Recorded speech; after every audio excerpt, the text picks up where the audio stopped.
네. 세 번째는 지금 제가 이제 보안 관제를 어떻게 할지에 대해서 이제 말씀을 드렸고요. 두 번째는 여러분들이 가장 많이 알고 계시는 이런 네트워크 보안 중에서도 이제 와이파이에 대한 보안에 대해서 제가 간단히 말씀을 드리려고 합니다. 사실 2008년 정도부터 사실 유선으로 사용하던 그런 인프라들이 사실 무선 환경으로 굉장히 많이 바뀌고 있죠. 최근에 이제 대학생들을 대상으로 해가지고 설문조사를 했었어요. 대학생들 여러분들께서는 어느 상황이 가장 두렵나요? 라고 질문을 했더니 대학생들이 이렇게 대답했대요. 첫 번째가 핸드폰 배터리가 10% 이하로 떨어졌을 때, 자, 두 번째가 무료 와이파이가 종료됐을 때라고 이야기를 했다고 합니다. 사실 그만큼 대부분의 우리 사용자들이 와이파이라고 하는 것은 친숙하게 대부분 알고 계시고요. 사실 저도 이제 사무실에서 업무를 볼 때 유선 랜 케이블을 사실 본 적이 없어요. 저희는 대부분 다 이제 무선 환경으로 구성이 되어 있고요. 아마 여러분들께서도 공유기나 AP를 통해서 무선 상황에서 이제 업무를 보시는 케이스가 많으실 겁니다. 네.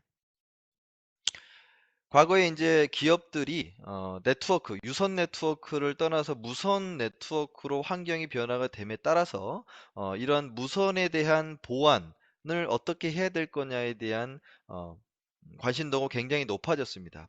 과거에는 이제 AP를 기업에서 설치를 했었을 때 이 AP를 접속하는 사용자를 해킹하거나 아니면 마치 내가 KT의 직원인 것처럼 KT 사내망의 AP를 크랙하거나 접속해서 KT 내부망에 뭔가 접속을 시도한다거나 똑같이 KT가 아니라 여러분들 회사에 설치해 놓은 AP를 옆에 사무실이나 지나가는 비인가 사용자가 접속해서 여러분들 내부 네트워크를 접속하는 그러한 공격들을 많이 했었고요. 특히 이제 저도 과거에 이렇게 스터디를 하면서 카페에 예를 들어서 이제 스타 땡땡 커피숍을 가면 그런 카페에 제가 노트북에다가 AP를 하나를 설치를 합니다. AP를 하나 설치해서 그 AP를 마치 스타 땡땡 SSID와 동일하게 만들어 놓으면 사용자들이 마치 제가 불법으로 세팅해 놓은 AP가 스타 땡땡에서 설치해 놓은 AP인 것처럼 오해하고 접속을 시도하고 그 접속된 이후에 어, 여러 가지 웹사이트를 로그인하거나 이런 했을 때 데이터를 빼내는 그런 시나리오를 가지고 테스트를 좀 많이 했었는데요. 굉장히 많은 사용자들이 아이디 패스워드를 입력하는 것들을 중간에서 충분히 갈취할 수 있다라는 것을 예전에 테스트를 해 봤었습니다. 이런 식으로 무선 환경에서 굉장히 많은 무선 취약점들이 존재를 하는데 사실 재밌는 얘기 하나 해드리면 과거에 우리 그 이렇게 어죠? 저기 국회나 아니면 주요 이제 정부기관 관련된 공공기관들은 이런 좀 이제 그림의 오른쪽 하단에 보이시는 이런 그 무선 와이파이 환경을 무력화하는 그러니까 우리 제머라고 이야기하는데 그런 제머들을 가지고 실제로 사용하는 그런 공공기관도 일부 있었고요. 굉장히 많은 이런 와이파이 해킹들을 어떻게 하면 막을 것이냐에 대한 관심도가 많이 높아졌었는데 그 이후에 사실 현재는 이러한 보안, 그 무선 보안에 대한 방어를 하기 위한 솔루션들이 우리 와이어레스 IPS라고 해서 WIPS라는 상태의 솔루션들이 몇 가지 나온 적이 있었어요.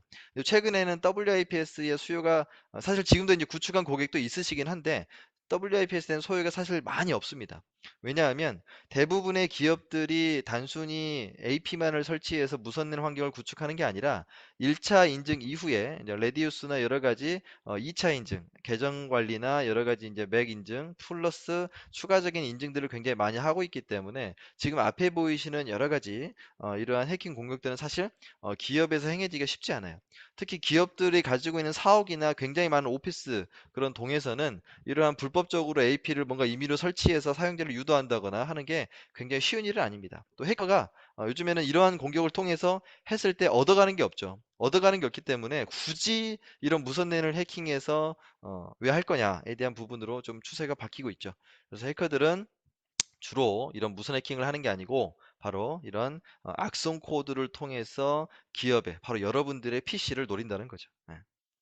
그래서 여러분들이 이제 사용하고 계시는 무선 환경에서도 사실은 매우 중요한 건 어쨌든 엔드포인트예요. 사실 무선 환경을 중간에 뭔가 보호할 수 있는 솔루션은 충분히 필요하지만 무선을 시작하는 바로 엔드포인트에 대한 보안이 굉장히 중요하다라고 보고 있습니다. 여러분들이 인터넷 웹서핑을 하시거나 아니면 이제 구글을 통해서 여러 가지 자료를 다운받으시거나 할 때 여러분들이 처음 접속한 사이트가 접속이 잘 됐다 라고 하시겠지만 이미 여러분들이 혹시 윈도우 OS나 아니면 윈도우 인터넷 익스플로러의 보안 패치를 미리 수행하지 않았다라고 하면은 단순히 웹사이트에 한번 접속하는 것만으로도 여러분들의 PC에 악성 코드가 자동으로 다운로드되고 자동 실행까지 되고요. 그런 이후에는 여러분들의 PC에 여러 가지 데이터들이 어, 암호화되거나 외부로 전송되거나 여러분들이 입력하는 키가 로깅되어서 계정이 탈취되거나 굉장히 많은 일들이 이루어지게 되는 거죠. 그래서 여러분들이 앞에 보시는 것처럼 인터넷 서핑을 하다가 악성 코드가 감염이 됐을 때는 악성 코드가 하는 여러 가지 일 중에서도 해커가 만들어 놓은 파밍 사이트나 피싱 사이트에 접속을 유도하는 그런 공격들이 조금 많이 있습니다. 특히 이제 금융 정보를 갈취하기 위해서 해커들이 많이 사용하는 방법 중에 하나가 여러분들이 네이버에 나는 분명히 국민은행이라고 하는 국민을 검색하고 네이버에서 검색해준 그 은행 링크를 딱 클릭을 했습니다. 링크를 클릭했는데 국민은행하고 똑같은 사이트가 예를 들어 떠요. 사이트가 뜨는데 로그인도 딱 눌러보면 똑같이 공인인증서 암호를 입력하는 창도 뜹니다. 뜨는데 여러분들이 암호를 입력하고 나서 확인을 누르면 사실 로그인은 안 됩니다. 왜냐? 그게 바로 이런 은행 사이트하고 동일하게 만들어 놓은 파밍 사이트였기 때문이죠. 그래서 이런 식으로 여러분들이 그 노트북에 악성 코드가 감염이 되면 여러분들이 원하는 사이트에 접속을 할 수 없고 임의의 악성 사이트로 유도하게 하는 게 바로 페이크 DNS라고 하는 공격 기술입니다. 우리가 웹사이트를 들어갈 때 여러분들 네이버나 다음이나 이런 우리 그런 걸 입력하시죠, 그죠? 그런 게 우리가 이제 흔히 이야기하는 DNS라고 이야기를 하는데 그러한 DNS를 해커가 원하는 곳으로 이동할 수 있도록 변조를 시켜버리는 공격이라고 할 수 있습니다. 음. 그래서 사실 최근에 저희가 엔터프라이즈 기업을 제외하고 좀 이제 중소 기업들을 대상으로 이런 와이파이 보안을 어떻게 해야 되느냐에 대한 질문을 많이 드리는데 사실 기본적으로 여러분들께서 현재 사용하고 계시는 공유기 공유기나 아니면 일반 AP 같은 경우에는 사실 보안 기능이 사실 들어있지 않죠. 그렇다 보니까 한번 PC가 악성 코드가 걸렸을 경우에는 걸린 다음에 해커가 접속해놓은 피싱 사이트를 뭔가 차단하거나 아니면 뭐 또 다른 보안 조치를 할 수 없는 상황이 대부분이죠. 저희가 최근에 이런 좀 일이 있었었어요. 뭐냐면 우리 여러분들 가정에서 많이 쓰시는 브랜드 중에 하나인 공유기가 해킹을 당했어요. 그러니까 공유기의 펌웨어가 해킹을 당해서 그 공유기 밑에 물려있는 노트북 혹은 스마트폰이 인터넷을 할 때 조금 전에 말씀드린 페이크 DNS를 통해서 내가 원하는 사이트로 접속하지 않고 임의의 사이트로 접속을 시켜버리는 그런 해킹 공격이 굉장히 많았었고 현재 그런 악성 펌웨어로 변조되어서 사용하고 있는 공유기의 수가 대략 한 10만 대 정도 이상으로 저희가 분석을 하고 있습니다. 그래서 혹시라도 여러분들께서 가정에서 사용하고 계시거나 혹은 회사에서 이런 공유기를 가지고 인프라를 구축했다라고 하시면 사실은 당장 바로 방화벽이나 UTM 보안 장비로 교체하시는 것을 적극 권고드립니다. 왜냐하면 특히 기업에서 공유기를 쓰는 경우에는 사실 이런 케이스가 되게 많았어요. 고객 컨설팅을 나가보면 처음에는 이제 어느 정도 소규모 사업장이기 때문에 공유기를 설치했다가 직원들이 늘어나다 보니까 공유기 밑에 또 공유기를 설치해서 인프라를 구성하고 그러다 보니까 특정 사용자 한 명이 악성 코드에 감염이 됐을 때 전체 사용자가 전부 다 악성 코드에 감염돼 버리는 그런 케이스가 비일비재하게 발생을 합니다. 그래서 어느 정도 3, 40명 정도의 인원이 근무하는 사업장 같은 경우에는 기본적으로 공유기는 절대 사용하지 마시고요. UTM 장비나 이런 보안이 강화되어 있는 장비를 통해서 인프라를 구성하는 게 굉장히 좋다. 라고 하는 걸 권고 드리는데 지금 앞에 보이시는 기가 와이파이 시큐어라고 하는 보안 AP를 제가 좀 말씀드리려고 합니다. 이 보안 AP는 아까 두 번째 섹션에서 말씀드렸던 KTTI 그러니까 위협 인텔리전스 이 정보들이 실시간으로 이 AP에 업데이트가 됩니다.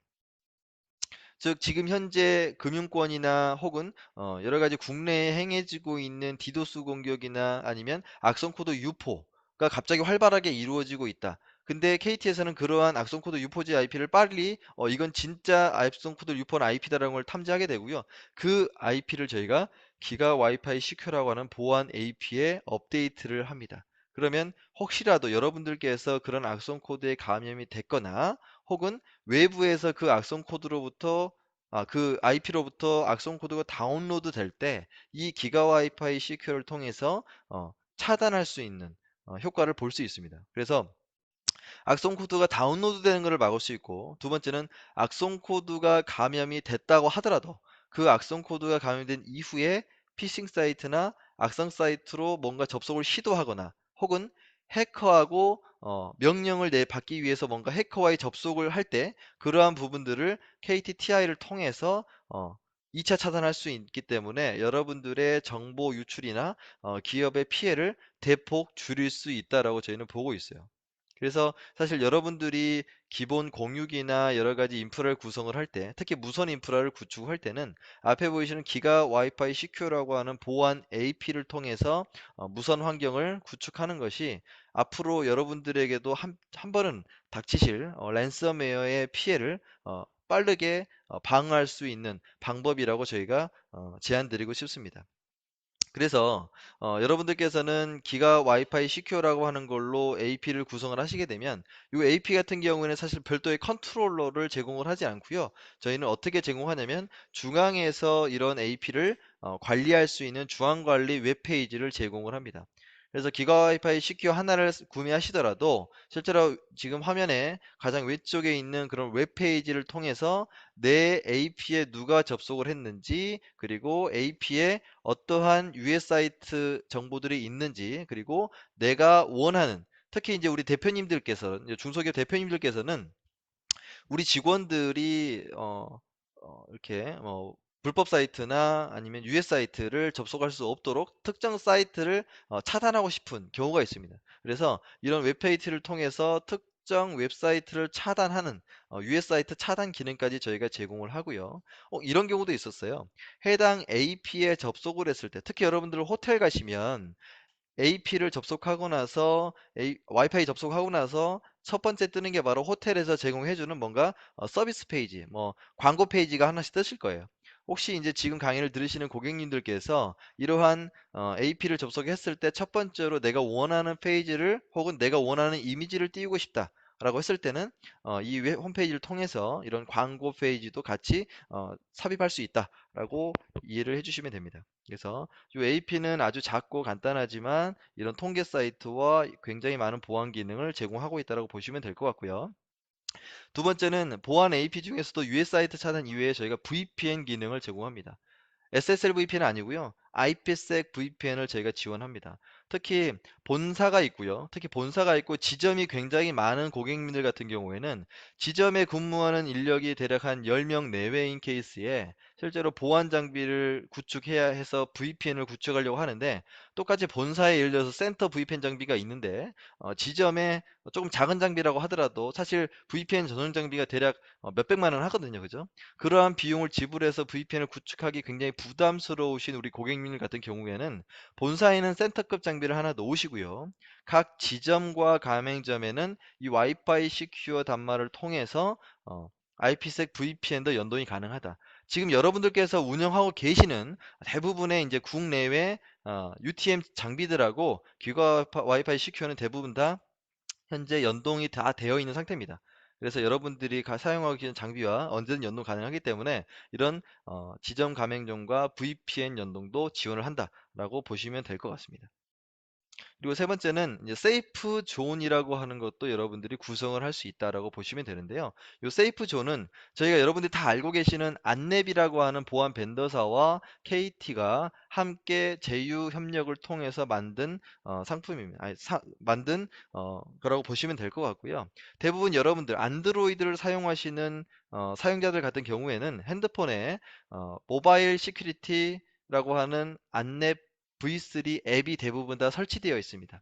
그 앱을 설치된 안드로이드 사용자가 이런 GWS에 접속을 했었을 때 추가적으로 동작하는 게 있어요. 뭐냐면 1차적으로 스마트폰 사용자가 와이파이 CQ에 접속을 했을 때 접속을 한 걸 인지를 하고요. 여러분들 핸드폰을 한번 클렌징을 해줍니다. 이 이야기는 뭐냐면 실제로 V3 같은 경우에 별도로 실시간 감시를 켜놓지 않는 이상은 금융 앱을 실행했을 때만 대부분 실행하게 되는데요. 이 와이파이를 접속했을 때 한번 여러분들의 단말을 한번 클렌징 해주고 그 다음에 두 번째는 이 기가 와이파이 CQ를 통해서 이제 인터넷을 살 때 아까 좀 전에 설명드린 것처럼 여러 가지 악성 사이트, 유해 사이트의 접속을 2차로 차단할 수 있는 그러한 안전하게 인터넷을 사용할 수 있는 세이프 존이라고 하는 걸 구성할 수 있다라고 저희가 말씀을 드립니다. 혹시나 여러분들 지인 중에서 이렇게 카페나 이런 것들을 운영하고 있는데 와이파이에 대한 것들에 대한 니즈가 좀 많은 고객들 같은 경우에는 가끔 와이파이를 이용하다가 PC 악성 코드 걸렸어요. 이러한 고객도 되게 많이 받습니다. 그래서 안전하게 내가 나의 매장에 오는 고객들이 인터넷을 사용할 때도 안전하게 사용하고 싶다. 라고 하는 니즈가 있다고 하시면 이렇게 GWS를 통해서 세이프 존을 구성하시면 될 것 같습니다. 사실 이제 보안의 트렌드가 많이 바뀌었죠. 그죠? 이제 와이파이든 그리고 유선이든 그리고 보안 관제든 앞으로도 계속 발달할 것이 뭐냐면 바로 엔드포인트와 악성 코드입니다. 그래서 오늘 교육을 들으시는 분들께서는 세미나 들으신 분들께서는 기본적으로 머릿속에 악성 코드에 대한 방어를 가장 먼저 하는 것이 매우 중요하구나 라고 하는 걸 항상 기억해 주시고요. 그리고 이러한 정보, 악성 코드가 어디서 오는지 여러분 모르시잖아요. 그죠? 악성 코드가 언제 다운로드 되지? 어디서 다운로드 되지? 그러한 정보는 바로 이런 위협 인텔리전스라고 하는 특히 이런 통신사업자 KT를 통해서 그런 위협 정보를 가지고 기업의 보안을 하시는 것이 현재에 있어서 가장 잘 하고 있는 보안 조치다라고 말씀을 드리고 싶습니다. 예. 세 번째 섹션으로 준비한 와이파이 보안에 대한 내용을 제가 간단히 설명을 드렸습니다. 혹시 또 주무시고 계신 거 아니건 여러분들? 네, 주무시면 안 됩니다. 이제 퀴즈 시작됩니다. 네. 이제 세 번째 섹션은 마무리하고요. 이제 두 번째 돌발 퀴즈를 진행하도록 하겠습니다. 혹시 이제 돌발 퀴즈 진행하기 전에 혹시 지금까지 들으신 내용 중에 질문이 혹시 있으시면 채팅창에 올려주시면 제가 답변 드리도록 하겠습니다. 네, 조금 시간이 지나긴 했는데요. 시간 관계상 아까 말씀드린 것처럼